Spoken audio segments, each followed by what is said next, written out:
Hi, welcome to Designing Yourself. My name is Paul McAleer. And this is Whitney Hess. Thanks so much for listening, everybody. This week, what we wanted to talk about was focus. Focus is, well, I've lost track of what I was going to say about focus, Whitney. Focus is a noun and a verb. Totally is. Thank you. Yes, it is a noun and a verb. So yeah, I want to talk about it in the sense of, well, a lot of things. I mean, first of all, the way I think about it is with regards to work and technology and all that good stuff. But, that gets a little boring to me. So I don't want to spend too much time on it unless we turn this into a big tech podcast, which we could do. We can start doing some iOS tips and tricks and stuff like that. I mean, there aren't any of those podcasts on the net, so we would be filling a need. There's a total lack of tech podcasts on the internet. So yes, that's exactly right. So let's talk about it. So iOS on the home screen. No. I've been having a problem with my iPhone, though. I could get some good feedback. That's true. You have. So yeah, we'll put the shout out at the end. We'll open up the phone lines and have people call in. So focusing. So, I started a new job recently, and, one of the things that I do a lot at my work now is I do a lot of writing, which I love. I love it so much. I love the fact that I'm spending a lot of my days writing things. It makes me so happy. But, something I noticed within myself is that, I'll be writing something. I'll be writing I'll be writing something at work, go figure. But I'll be writing a piece of paper or something for somebody. And I'll get to a point where I start to get really kind of bored, or I sense like there's a challenge or something coming up that I have to write, or like I'm missing a piece of information, or just there's something that I put in my head as an obstacle. And then what I will do is I will go over and read Twitter, or I will do something else and just distract myself for a little while. And, I'm quick to judge that now when I'm talking about it. It sounds like, wow, I'm being distracted. I am not being focused. I am not getting this done. And these are things, of course, that do have deadlines, and I respect that. I still have time to work on it, but it's something that, I take myself out of the moment intentionally on, and I kind of, read tweets and make snarky comments on Twitter and then get back to it. But when it happens, I'm usually okay with it for a moment. But then after that, I kind of, just look at it and like, wow, what are you doing? Why are you not writing this? Get back to writing it, kind of a get back to work type of thing. And, I'm wondering if that is, I'm wondering if that's good or bad, because I attach bad to that all the way. And I see that as a little bit, very literal interpretation of not being focused. Well, I don't know that there is such a thing as good or bad, but it's probably not being focused. But then that leads us down the road of, is focus good?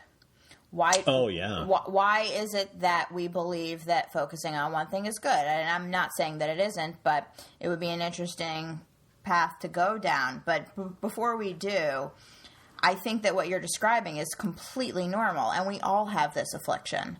So you pull up a news site and you're reading an article. When was the last time that you started it and you finished it in a single read? It just seems like never to me.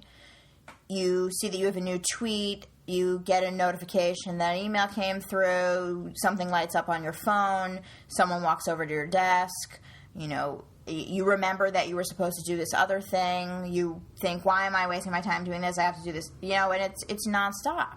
And it's even in almost the way that things are designed now, that we used to have just windows in a browser, and we would keep a window at either partial screen or full screen. And then they invented tabs, want a quicker way to switch between things. And now that we have that, we switch between things all the time. And they're always there. And there's always that other tab that's luring you towards it. And it's like grass is always greener kind of thing. Oh, you should be doing this. You should be doing this. And it is a huge frustration to me, because I work for myself and I don't have anyone looking over my shoulder, glancing at my screen when they pass by, wondering what is it that I'm working on, or even telling me that I should stop what I'm doing and go work on something else. I have no one to tell me to focus, and I don't have anyone to tell me what to focus on. And so I struggle with it, all the more because I only have like the angel and the devil on each shoulder kind of egging me on in these different directions, and it can feel impossible to decide which direction to go in. Come on, just read a few more tweets. It's not going to take much time, right? Right. Or you shouldn't be reading the news. You should be working on that piece that you're writing. And then in the middle of writing it, what's the definition for that thing? Oh, and what was the history behind that? And I don't really have that information. And then you go down a wiki hole, or Totally. you spend 15 minutes in the thesaurus searching for the perfect word, and it takes you down from one definition to another until you forgot your train of thought on the thing you were writing. And it's so frustrating. I do it all the time. Yeah, I guess part of it is too, when you're doing that, because I'm doing that too, that type of thing. Wikipedia is really notorious for that. Really, really, really. And when I'm doing that, though, I'm still trying to keep in mind what the goal is, right? Because when I'm writing a document or I'm writing a blog post or tweet, for goodness sake, there's an end goal that I have in mind. Now, with the documents that I've been working on at work, it isn't necessarily that I'm finishing the whole thing at the end of the day. I'm breaking it up into chunks that I feel are manageable over time. Like I'm doing mini project management in my head. But I think I'm doing that with things like blog posts and tweets as well, because there's a very clear start and finish for me, right? There's either a time constraint or, a topic constraint, or I just feel it's, good enough and I want to get it out there. But that type of stuff drives me sometimes, like the time aspect in particular, like that's something that can help drive my focus because, before we started the podcast, we were talking a little about our daily schedules to some degree. And I admitted that I get up really damn early every day and I love it. I'm super proud of it. But one of the things it also does is it gives me a very, very definite amount of time to work on stuff. Like I have an hour in the morning when I can work on things, and I have an hour and that's it. And then my son is awake and my wife is awake and it's time to get the family going. And that's obviously the more important stuff. So I do have a little time to myself, and I'll keep that constraint in mind when I'm doing things like writing a blog post or tweeting or shopping for pants, which I do in the mornings now because shopping for pants online is something I do at the age of 35. My gosh, I admitted that in a podcast.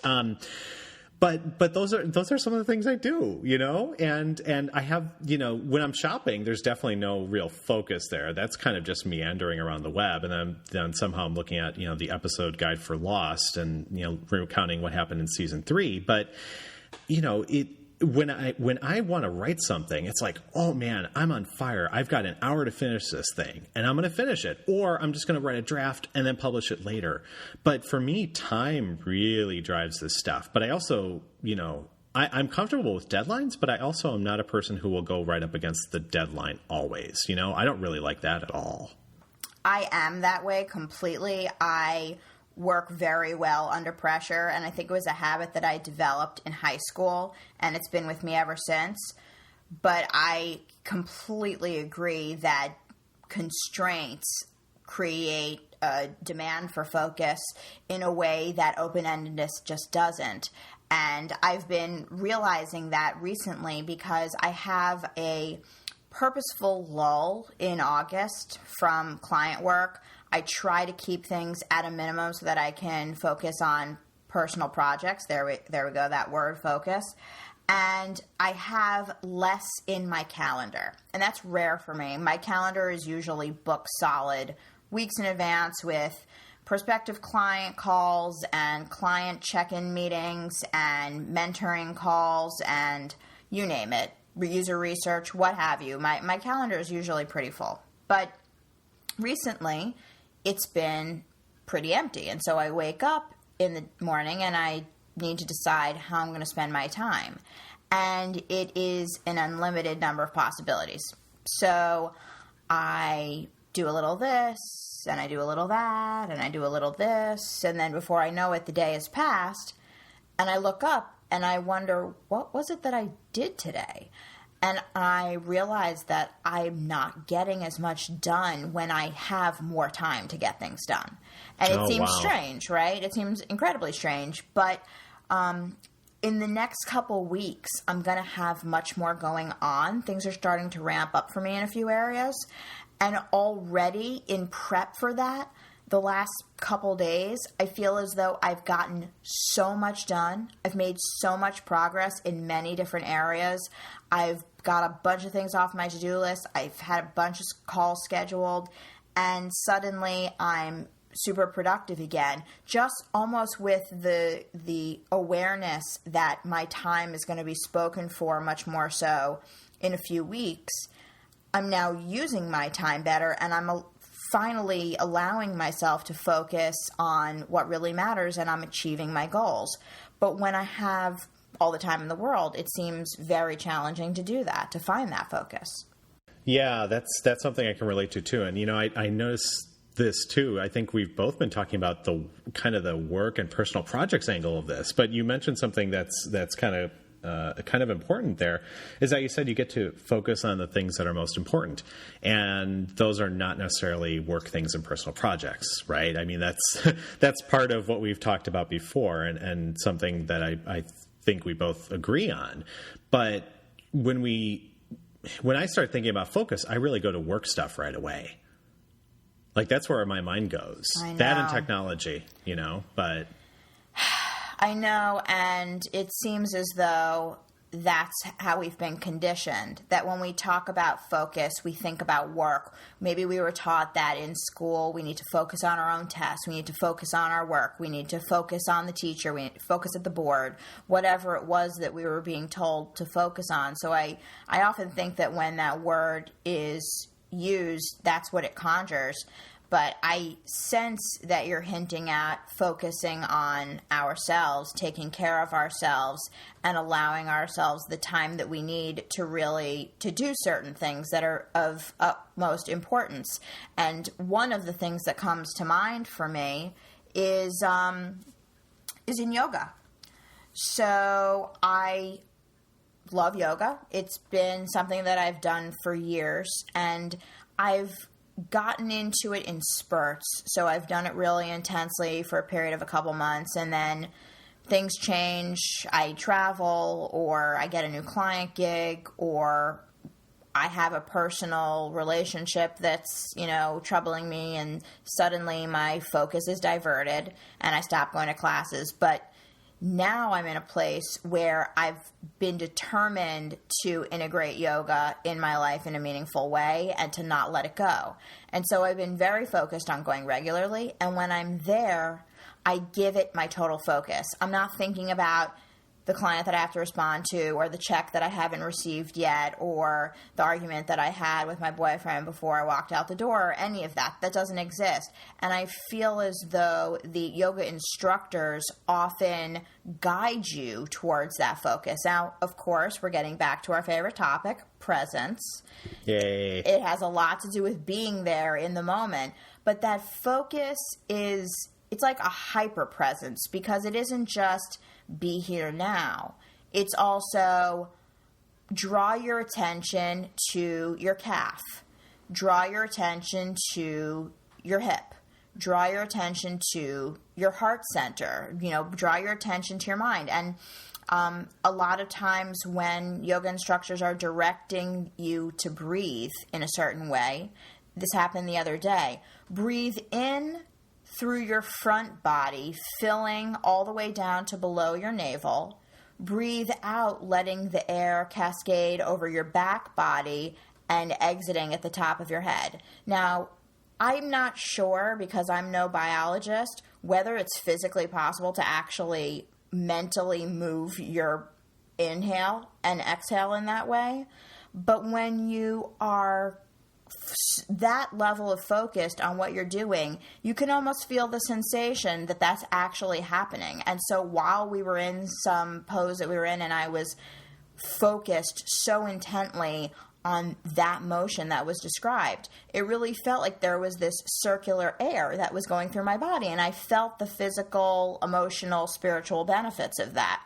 But it required a prescription of how to think about that was so insanely focused. And I think that that's beyond just the presence of be in the moment, don't think about the past, don't think about the future.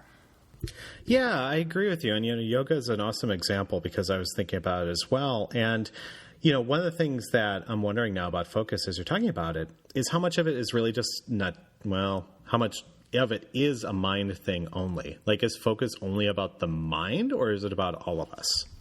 Like all of our parts? Because exactly, right?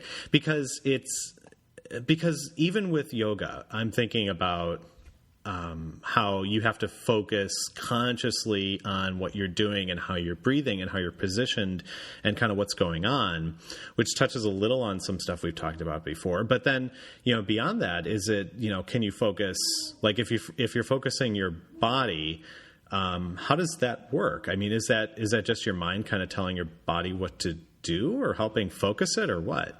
Well, one thing that came to mind immediately for me was that there are times when, and I'm sure he's going to hate that I'm saying this publicly on a podcast, but there are times that when I'm having a serious conversation with my boyfriend, Frederick, and we'll be sitting on the couch, and I'll be cross-legged and sitting up and facing him, and he'll be kind of sprawled out with his back on the couch, but maybe his legs up on the coffee table, and he'll be very focused on our conversation. His attention isn't diverted, and he's taking what I'm saying seriously, and cognitively he's there, but his body is faced in another direction.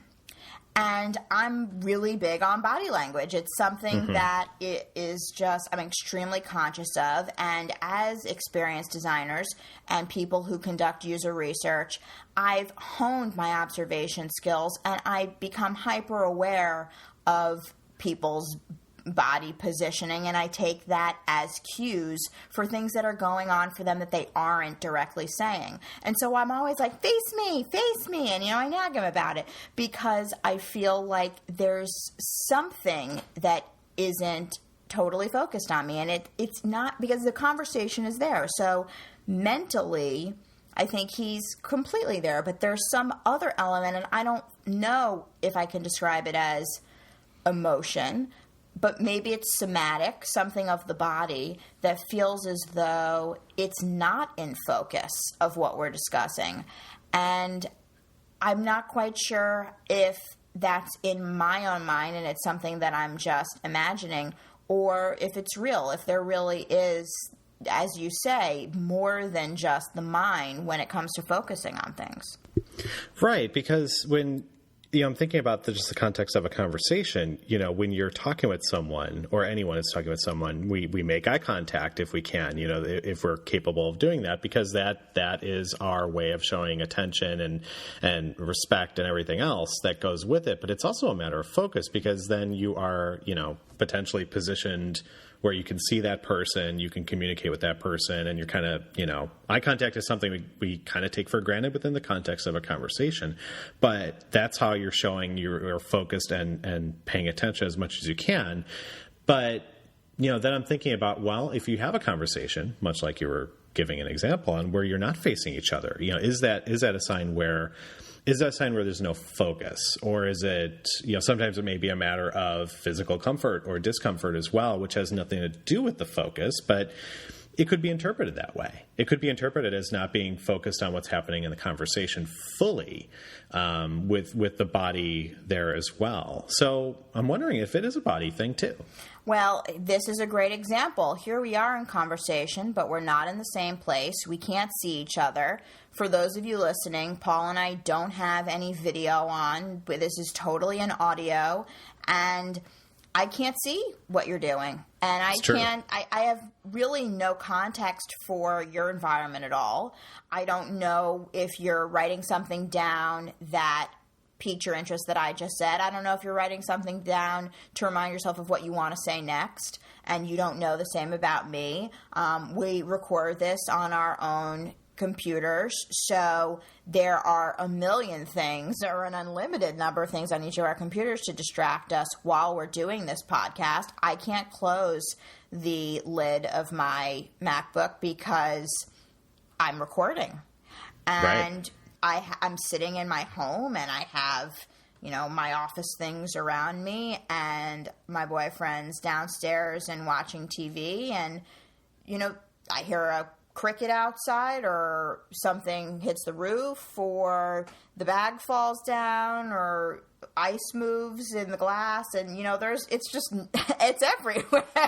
There are things that can distract me from everywhere.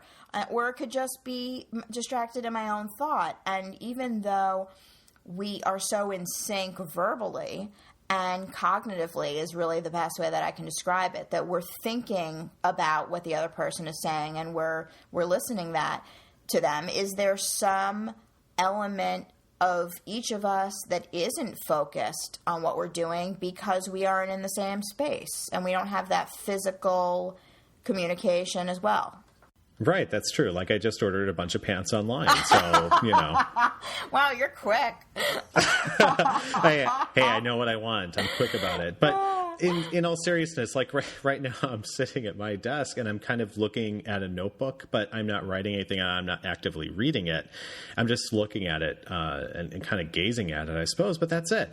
And, I could describe the room for me, but then it almost sounds like we're doing a text adventure type of thing. But, I agree with you on that, is that, in this case, the focus is more about it's a projection and pretending that there's a physical component to the conversation where we are sharing the conversation physically, but we are totally not. Not in the same space anyway. I think that's the qualifier because we still are. I mean, we're both physically here in a sense, yes. But we've created a virtual space where we are both physically existing and not existing at the same time. We've created that just by having the conversation at all. So it's like we're in the same physical space, but we're totally not. So there's the reality of being there and not being there.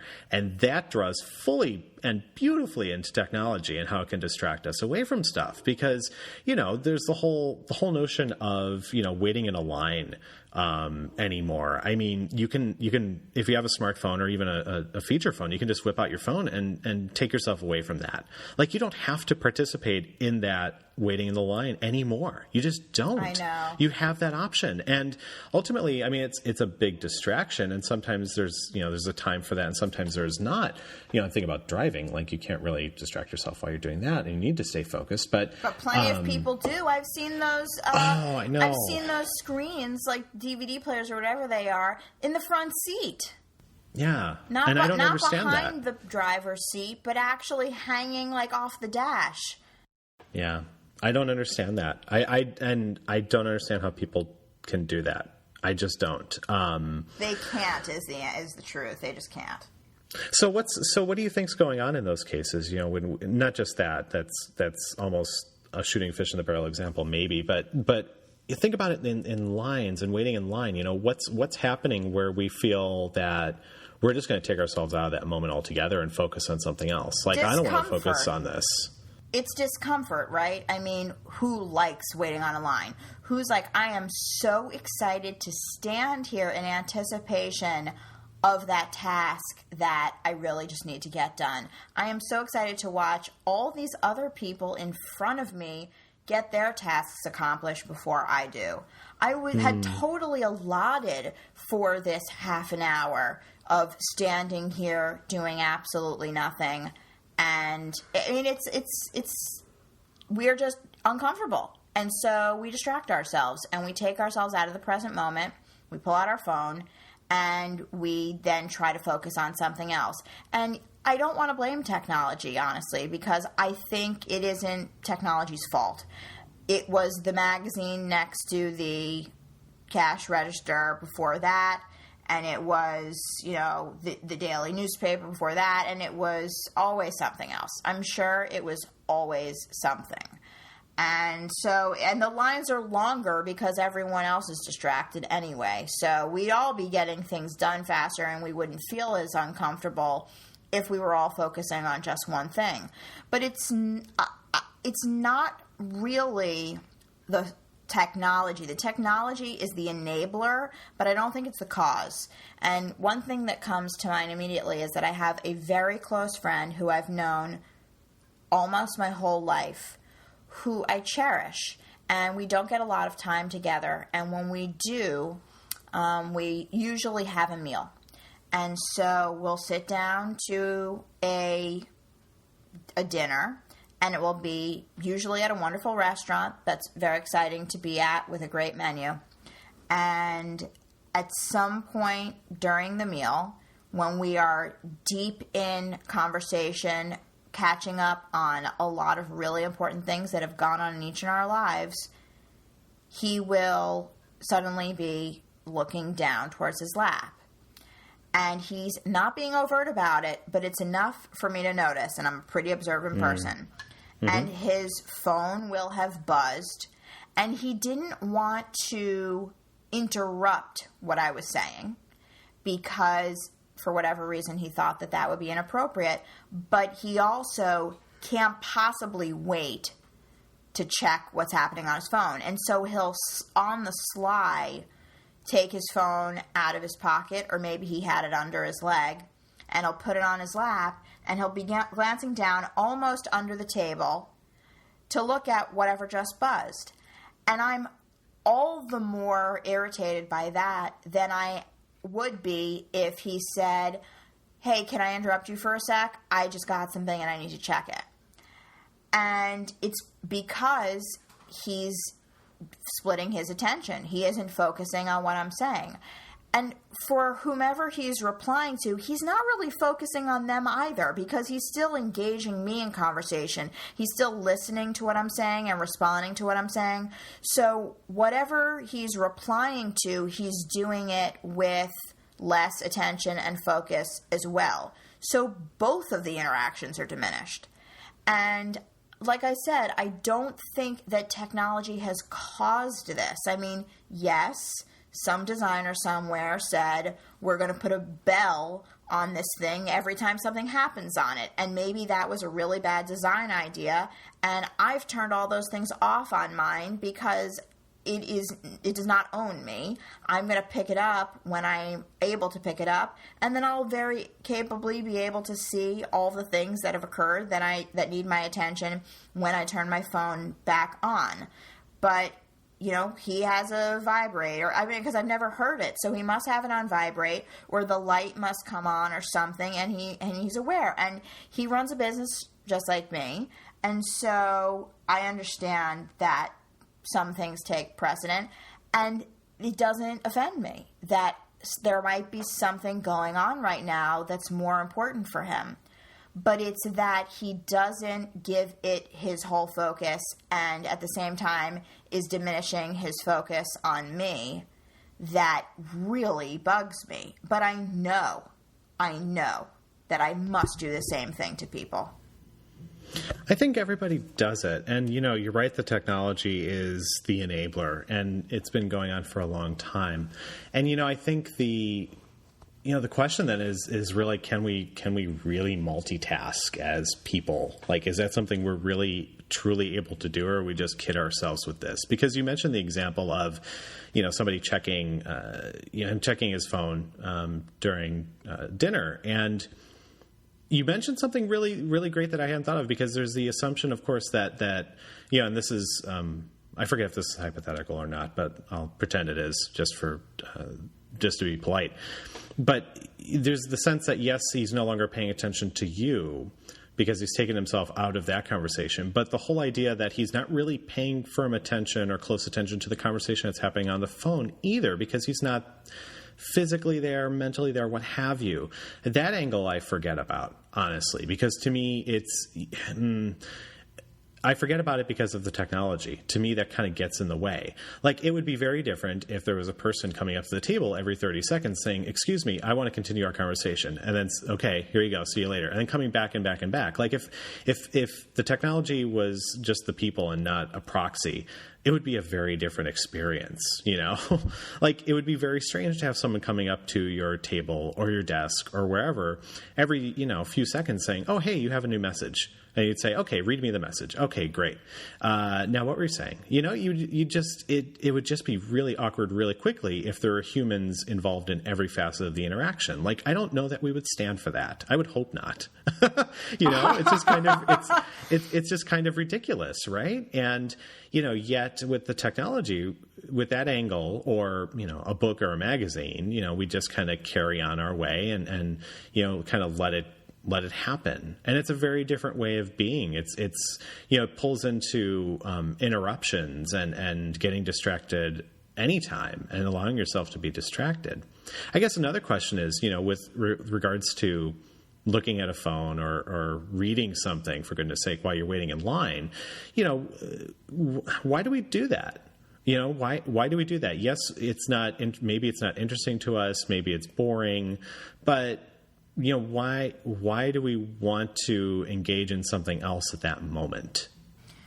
For me, it comes from the pressure of feeling like I don't do enough. So there's all of these devices that are attempting to allow me to do a lot more than I was able to do before they existed. And it creates this new normal where now I'm a superwoman and I'm able to do so much more than I ever was before. And so I start doing more than I was ever capable of before. And then other people start to get used to me doing a lot more. And then the expectation is that I can do more. And so then I find myself in a scenario where my physical body needs to be doing something, but my mind doesn't need to be engaged. At least not for now. And so let me engage my mind in something else because I have one more thing to get done. I'm standing here, I'm wasting time. And it can be standing on a line. It could be sitting in a meeting at work that you didn't call, that you don't feel like you're getting any value out of. And it could be sitting across the table from a friend that you think, this is a waste of my time. I have things that are more important, more pressing that I need to get to. And I think that that's a symptom of how overscheduled and overwrought we all are, and we feel as though what we achieve in a day is never enough. It's never, ever enough. We always could have done more. We always could have used our time more wisely. And we live in this world now that is so obsessed with productivity. And I feel bad saying it because I have some good friends whose businesses are really all designed towards helping make people more productive. It's like hard for me to even say because it's a challenging thing for me because it's like a drug, and I've always been wild for productivity tips. And I remember when I got my first iPhone, I immediately went to the App Store and I was searching for productivity apps, and I want to try every new to-do list, and I want to try every timer, and I want to try everything that has to do with productivity to make the best use of my time. And the people who devote their businesses to this are not bad people, and they do help a lot of people find more focus. But there is this assumption that doing more is better, that getting more done in the same 24 hours is better. And so we find people not sleeping 8 hours a day, not getting the sleep that they need, not getting the food that they need. It's fast. How much can I check off my list today?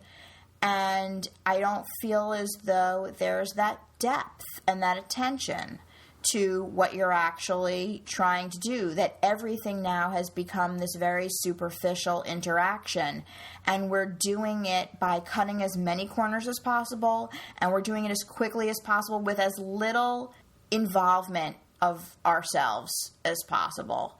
And I don't get that. If you're not into it, don't do it. Just don't go. If you're not thrilled about the idea of sitting across from that person for an hour and a half over dinner, to the extent that you need to pull out your phone to look at what is happening elsewhere in the world, then don't go to that dinner. You know what the alternative is? That you could spend the whole hour and a half looking at what else is going on in the world, if it's that important to you, and there's nothing wrong with that.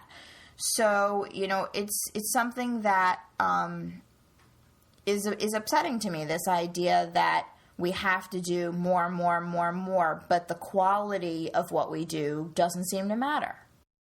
Yeah, it's about doing more crappier stuff, right? And, one of the things that, we know, I think, as design folks, is that a big part of design is saying no and saying, we're not going to do this and I'm not going to do that or anything like that.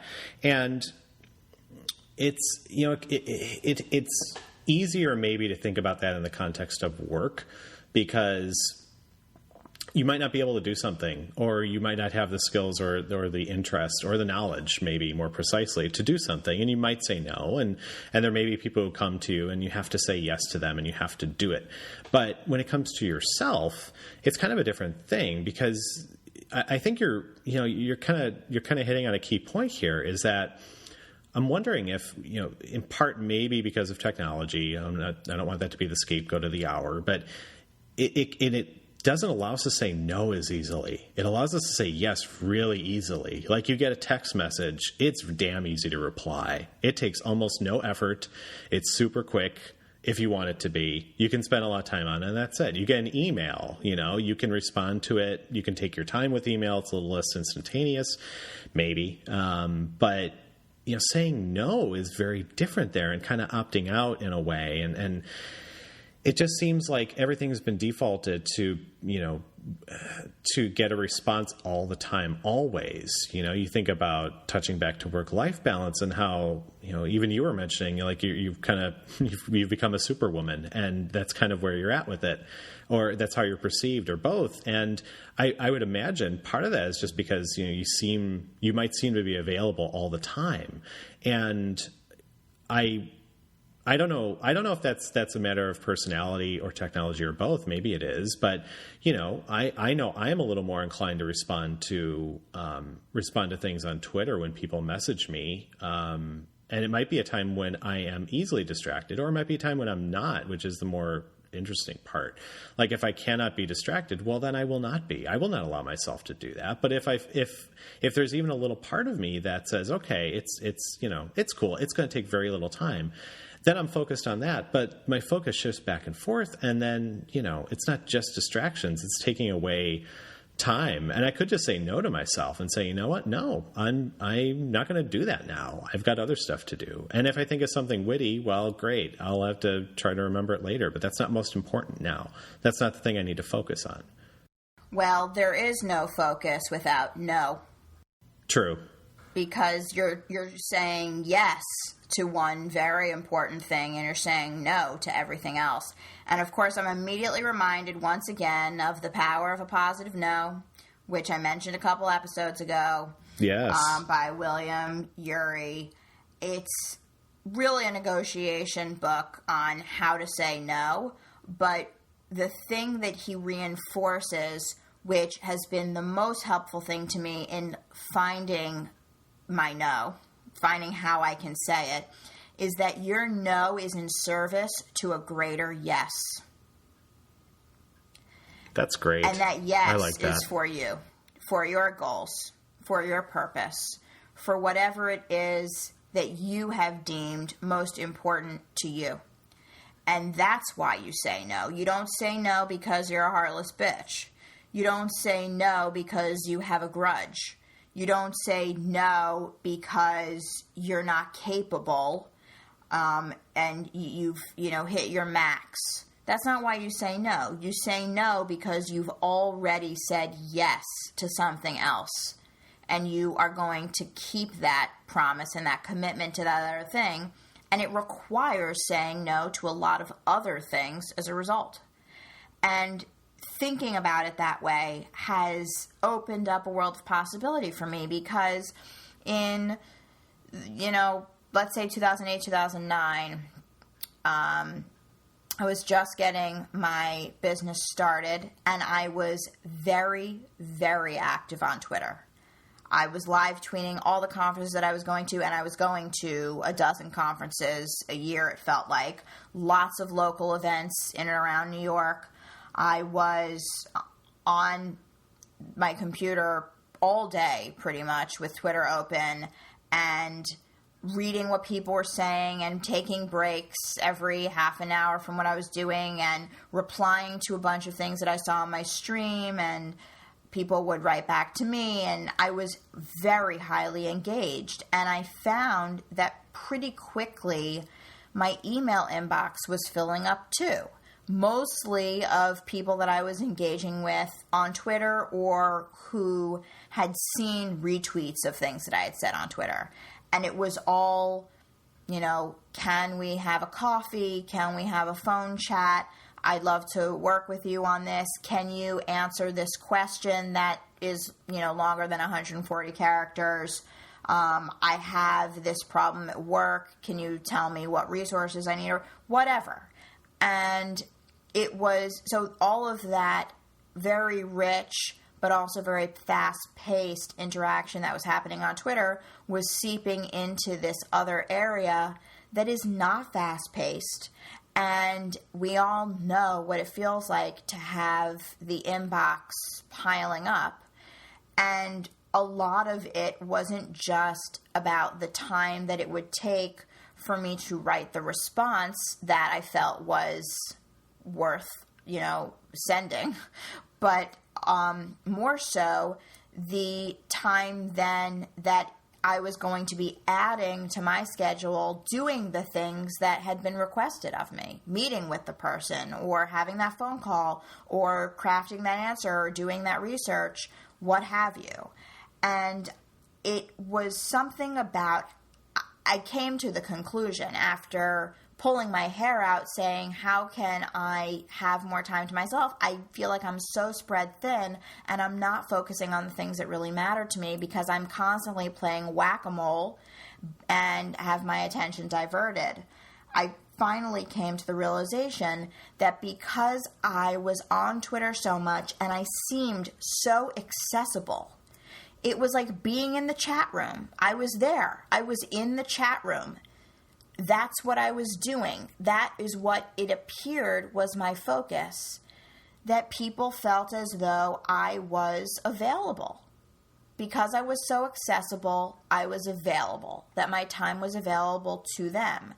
And I don't want to come off in any way as sounding ungrateful that people want to share part of their time with me, because I still can't believe it. I'm still in awe of it, and it's a great honor to be able to engage with people, but at some point you have to say, enough is enough. I had a goal today, and I haven't been able to achieve it because now I'm helping everyone else with their goals. So it got to a point where I made a conscious decision to engage on Twitter less and to be less accessible and to take longer to respond to emails by virtue of the fact that I had so many. And also, I probably, if I'm honest with myself, may have added even some additional waiting time because I didn't want to create the appearance of being available. I wanted to create the appearance of being really freaking busy. And over time it worked. I would say starting last summer, the tweets, they slowed down and the emails slowed down pretty significantly. And I would say that August of last year was probably the first time in my career that I felt like I really had focus. And I wasn't being pulled in a million different directions. And I decided to take a little retreat and get out of the city. And I went to this wonderful little cabin in New Paltz, New York, which is in Hudson Valley area. And everything seemed pretty quiet now. Things do quiet down a little bit in the summer, perhaps. But I had done that work to give myself distance. And I wrote and I wrote and I wrote, and I was publishing blog posts every day. And several people, some of whom are good friends and some of whom I've never met, got in touch saying, whoa, you are on a roll. The things that you have been writing about lately have so much clarity, so much vision. They're such a great synthesis. You have your tone has been spot on. Your style seems refined. You haven't written like this before. And that was after 4.5 years and 500 some posts. And that was a big wake-up call. Wow, 500 posts. Holy crap. I'm at 730 or something now. Wow.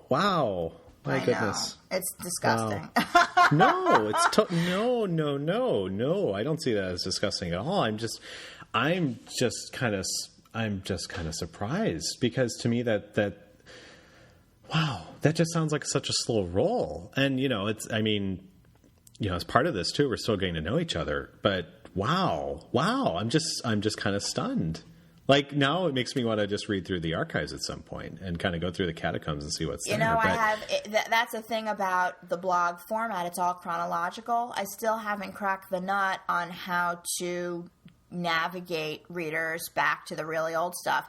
And most of my content is evergreen. It's not topical. It's not based on what's happening in the news. It's not based on trends. So I think a lot of it is still relevant, and I wish some of it would get out there. But anyway, that's a topic for another discussion. No, but I agree, and I have that same problem, so we really should talk about that. I think it's very interesting. But, you're right in that a lot of it is about saying no and what you're saying yes to. And, I think it's really interesting to think about all the things that you're saying yes to when you are, when you're engaged in things, and when you're not engaged in things as well. Just really, thinking about in the context of, oh, I lost my train of thought. I lost my focus. It's terrible. I totally lost my focus. It happens. It happens. You know why? Because I was distracted. We're natural human beings, and we get distracted by things all the time. As you're saying that, and you're like, oh, I lost my train of thought, I have a visual picture, which is this thing that my college psych professor drew on the board of the stimulus, working memory, short-term memory, and long-term memory. And it's this funnel. And it's this enormous opening that we have of stimuli. It's happening all the time. Even if we're laying still, like we say, watching paint dry, there's still all these cues coming from all these places, and we need to process that. And only a smidgen of what is happening around us are we even ever aware of. Does it reach our consciousness? And then there are things that we're actively trying to remember and keep in our consciousness and stay present with, that direct our actions in that moment. And then only such a small subset of that we can even commit to a memory that lasts throughout the day. And then even so much smaller than that we can commit to memory that we'll be able to access a week from now. Like, remember what you had for lunch? I have no idea. Did you remember what you were going to say? No, but I remembered something else, so that's okay. Go for it. So I was thinking about yoga as well, and thinking about that, and also meditation. So one thing that I took away from my yoga classes that I took a few months back was how very hard the corpse pose is. My teacher at the time said, corpse pose is the hardest pose. She said, I'm not even kidding. This is the hardest pose. Do you know corpse pose? I don't know the names. My teachers don't tend to use the names a lot. Tell me. Okay, well, corpse pose is basically where you are lying completely still on the ground, and I believe your palms are up, and you just have that laying there type of pose. You're just laying on your mat. Oh, like in Savasana? Oh, I don't know. Like at the end. I'm going to have to take your word for it. Yes. Yeah. Yes. It's at the end. Yes, exactly. Yes. So we would end with that. Okay. Before chanting a little bit, but that was the hardest pose. And part of it relates to meditation for me, because in that moment you are there and you're trying to, I was trying to focus on just being there and still And it's so hard because it is such a neutral body pose for me that it was really easy for me to let my mind wander and bring in other things, which is totally like meditation, right? And we've touched on that before. It's the monkey mind. You start recalling things that are going to happen or did happen or what have you, and it just kind of goes in and out of your mind. And the importance there is to stay focused on what you're doing and that you are there right now in that moment doing that thing, which in the case of corpse pose is basically laying still. But if you focus on that, then, in my experience, when I did put more of my attention on it, again, kind of the mind leading the body thing, well, I got a lot more out of it. And I found it to be a very, very positive pose for me, just having that moment and having that time with myself and just having nothing else distracting me as much as possible. I mean, that was really rewarding for me. So if you take that type of mentality and apply it to something else, how does that work? Is it basically letting the tweets go in and out and not even considering them and not being, noticing that they're there, maybe hearing the phone buzz in your pocket, but not necessarily following up on that. Just acknowledging, yeah, it happened. Okay. And now I'm back to doing my other thing that I'm working on. Or, if somebody comes up to your desk, and asks you something, yeah, okay, great. Or no, I can't handle it right now. And just being honest with them about it, just letting it pass, just letting it flow in and out. I mean, that's the thing that seems to be, that I feel can be a connection between meditation and yoga and everything else, because it's all the same thing to me. These are the things that are flowing in and out of our lives, and we're choosing to say yes to some things at certain times because that's how we roll. But we also are saying no to a whole bunch of other things too. Or we're just not even saying no, we're just acknowledging their presence and then moving on. And that's it. Or staying focused in that moment. Well, I find that very challenging, quite honestly, because I feel as though there is so much in the world that is so amazing to me and that I want to soak up. And it often feels like it's all coming at me at the same time. And so I don't know where to direct my focus. I might be really engaged in something that I'm doing right now, but then another opportunity arises and I can't help but go there because maybe I won't get another chance to do it again. But it's so amazing and I need to find out what's there and I need to explore that opportunity. And then I'm doing that and then, but I really I have this longing for this thing that I was doing before and I'm back to that. And I go through this with a lot of projects that I'm working on, and it happens with interests that I have, like hobbies, and I do this with books too. So right now I have probably 4 or 5 books that I'm in the middle of, and I'm not finishing any of them because I find myself not able to focus on one book. When that moment comes where I'm like, it's time for a bit of reading, and I sit down and I think, what do I want to read now?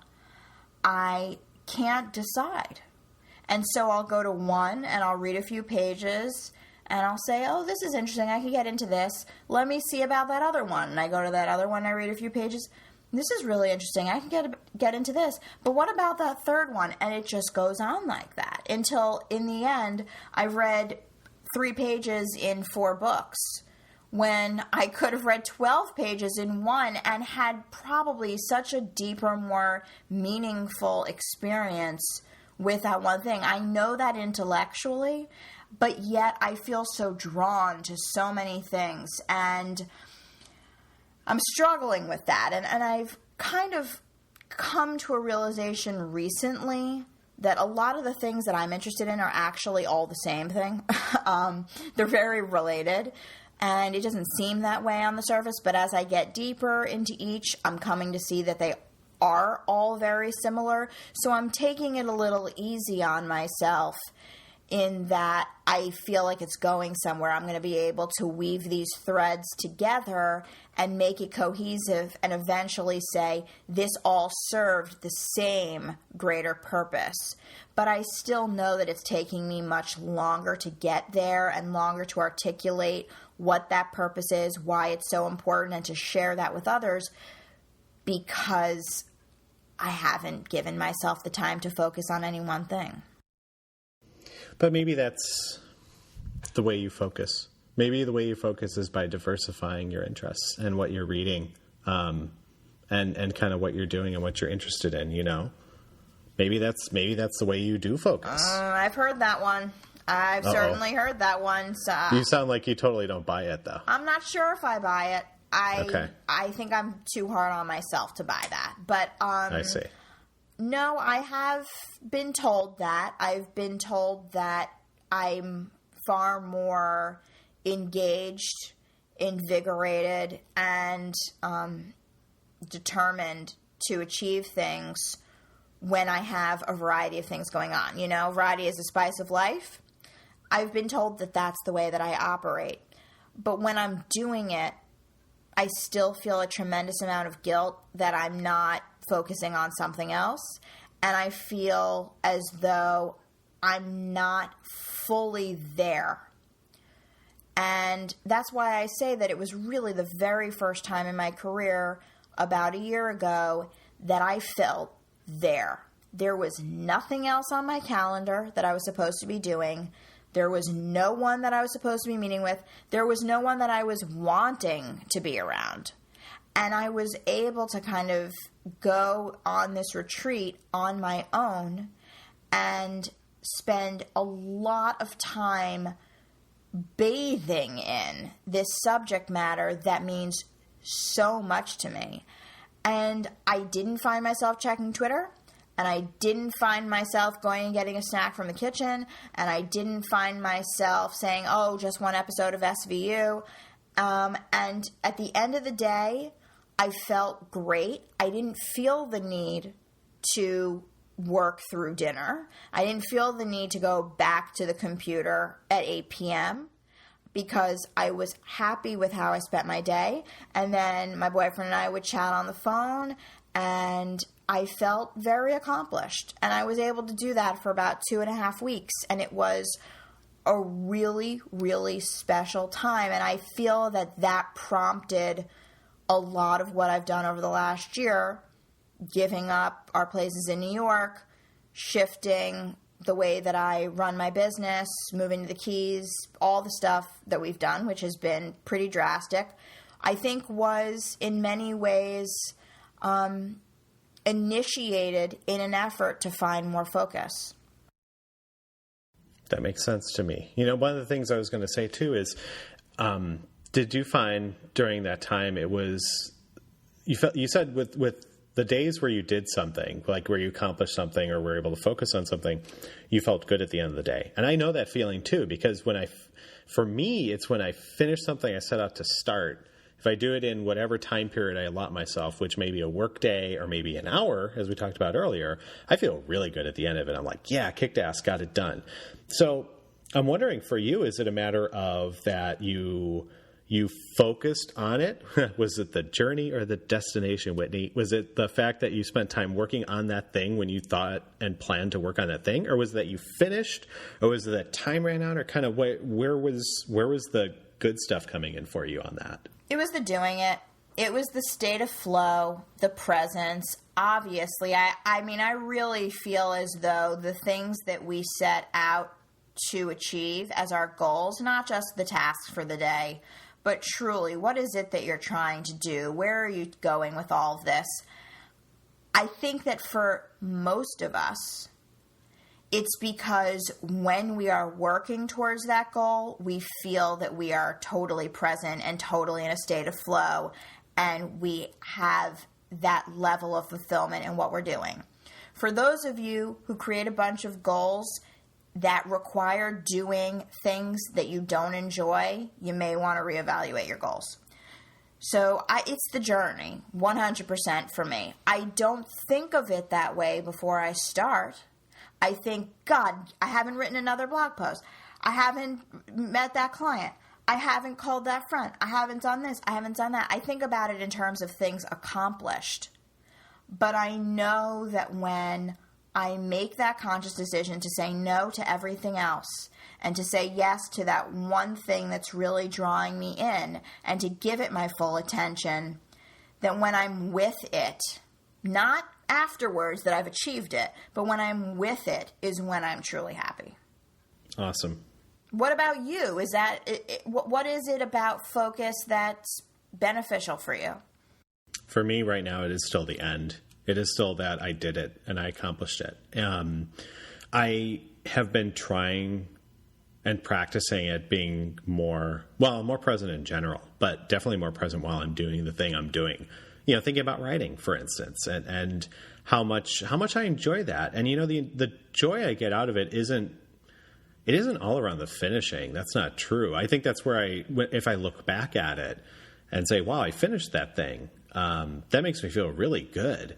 But while I'm writing, I really enjoy writing. I enjoy being able to express myself that way. And I love that I can, and I love that I'm good at it. And, sometimes those things flow out of me really naturally. Sometimes they don't, but it's the act of getting those thoughts and ideas and words out of my head and onto paper, virtual or not, that I really enjoy. And that's where I can really do well, I think, is when I am focused on the task at hand, which is, when it's writing, it's just making sure I'm clear and funny and getting all these things across. And it's also trying not to diminish that afterwards too.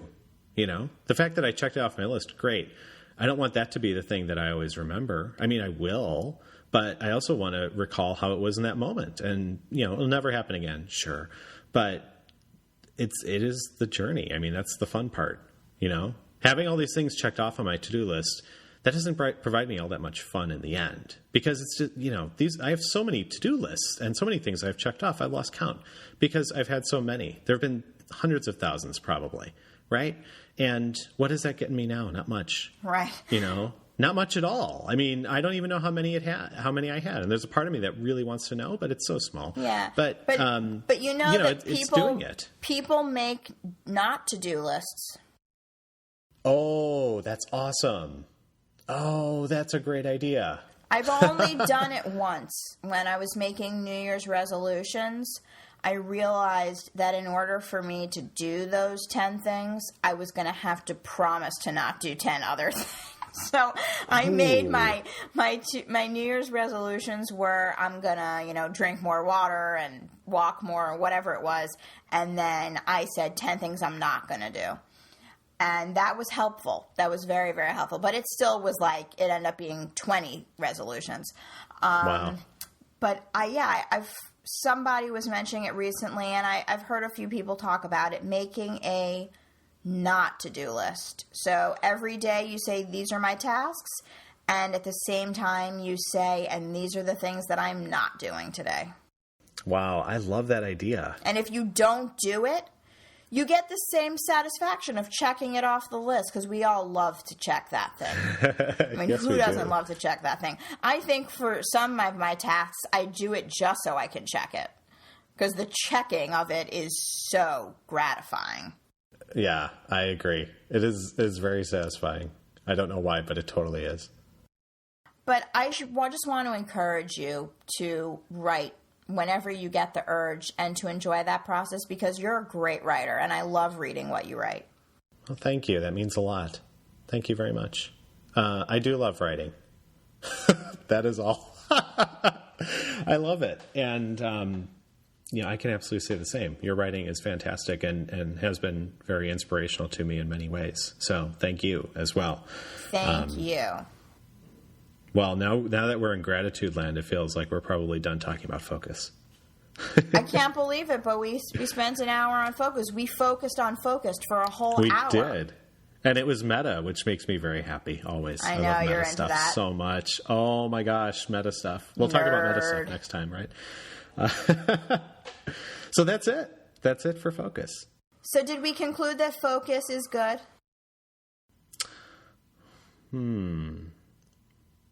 No. Focus just is. I like it. Focus Thanks. just is. That's how I roll. I'm going to have to focus on that for a while.